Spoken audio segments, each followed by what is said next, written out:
presidente dos Estados Unidos, Joe Biden, concedeu perdão total e incondicional Ele concedeu perdão total e incondicional. Para quem? Vê lá. Isso mesmo. Para quem? Filho dele, Hunter Biden. Não. O presidente concedeu indulto para o seu filho. Seu filho, Hunter Para Biden. o seu filho, o presidente Joe Biden concedeu perdão total e incondicional ao seu filho Hunter Biden, para evitar que ele seja preso em condenações de compra ilegal de armas e sonegação de impostos. Com o indulto, Hunter não será sentenciado pelos crimes. O presidente eleito Donald Trump, que penou com as perseguições dos juízes democratas, não pode revogar o perdão. Sérgio Zagarino. Agora, é interessante essa questão dos Estados Unidos.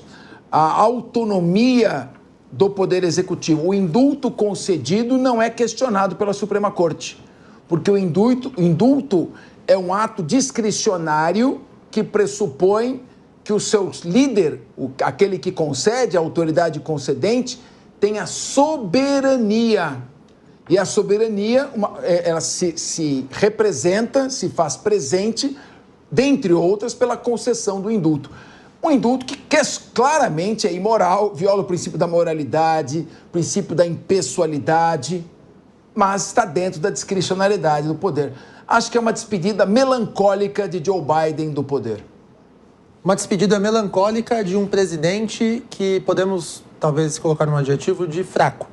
Ele foi fraco na economia, ele foi fraco na questão da geopolítica, ele não conseguiu atender e cumprir com as promessas de campanha, ele conseguiu desagradar os imigrantes, ele conseguiu desagradar a pauta progressista, ele apenas conseguiu levar o seu capital político para a Kamala em razão de não ter opção. Ou era A ou era B. Então ele conseguiu levar o capital político ali da chamada esquerda norte-americana e perder a eleição muito em razão desse esse insucesso, podemos dizer assim, de Joe Biden. Agora, em relação a esse perdão, é algo imoral.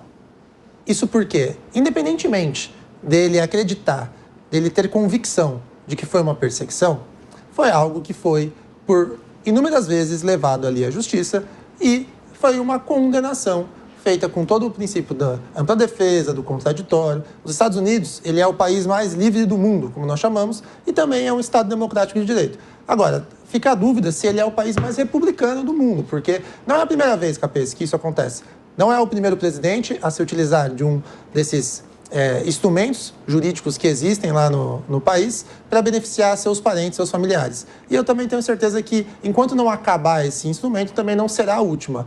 Agora, Donald Trump também não tem muito o que fazer. Será que isso não poderia a gente, dessa história toda, fazer assim, vamos tirar do limão a limonada, trazer para o Brasil o fato desse indulto, desse perdão que é concedido pelo presidente da República ser tido como algo soberano, para evitar tudo ser levado ali ao Poder Judiciário. Por mais que seja uma decisão ruim, aí de Joe Biden, talvez a fórmula, essa possibilidade de não ser mais discutido as decisões soberanas do Poder Executivo, talvez a gente possa aproveitar aqui no Brasil. O que a gente não pode aproveitar é presidente perdoando aí dívida, que inclusive, diferente do Brasil, leva pra cadeia, viu? Você não pagar imposto aqui, você ainda passa um pano pra você. Lá nos Estados Unidos passa não, cadeia. Zagarino, desculpa, eu queria só uma parte aqui. Não, pode falar. Porque parece que a gente só defende as coisas que vêm dos Estados Unidos, né? Mas vamos lembrar que tem duas coisas que a gente importou dos Estados Unidos desde a primeira Constituição Republicana, 1891. Nosso queridíssimo, saudoso, grande jurista Rui Barbosa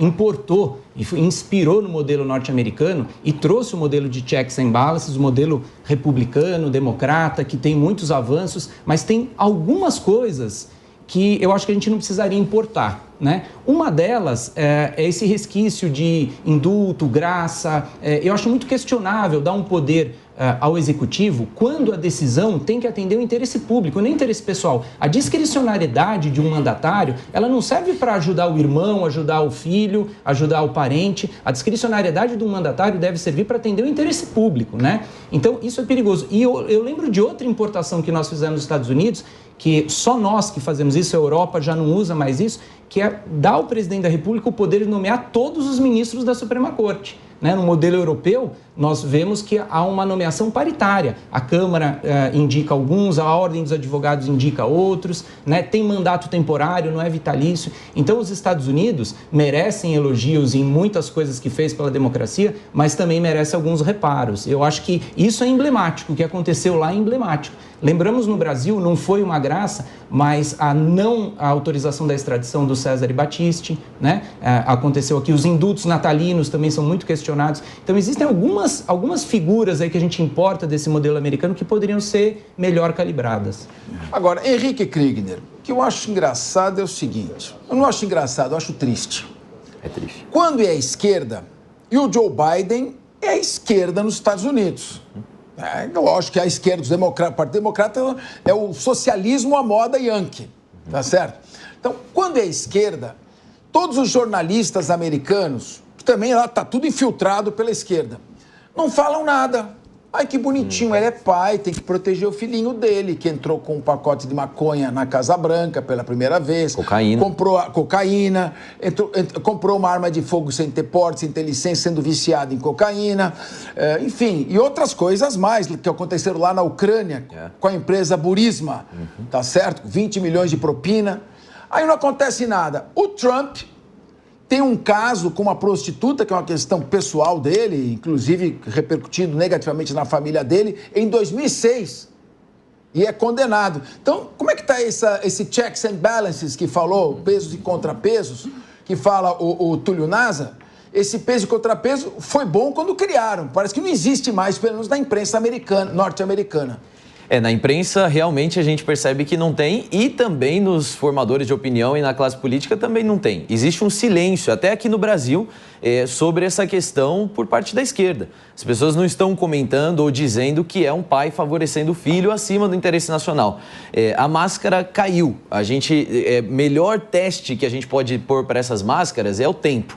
E essa aí caiu até mais rápido do que a gente já imaginava. Porque, de fato, o próprio Biden, quando ainda era candidato à reeleição, foi questionado sobre os processos do seu filho, tinha ali um grande calcanhar de Aquiles ali nessa questão do filho, e ele disse: eu nunca vou colocar os interesses, meus interesses pessoais acima dos interesses nacionais americanos.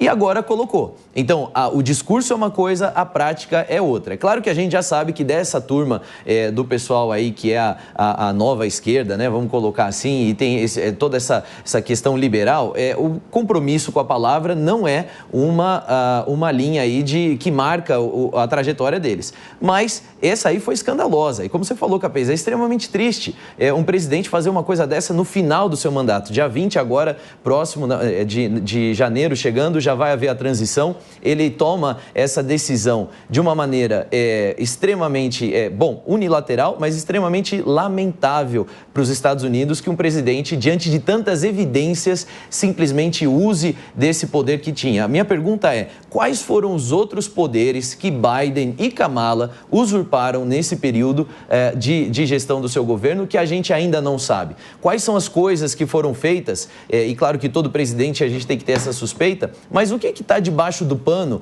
que a gente está vendo uma coisa tão grande assim acontecendo por cima do pano?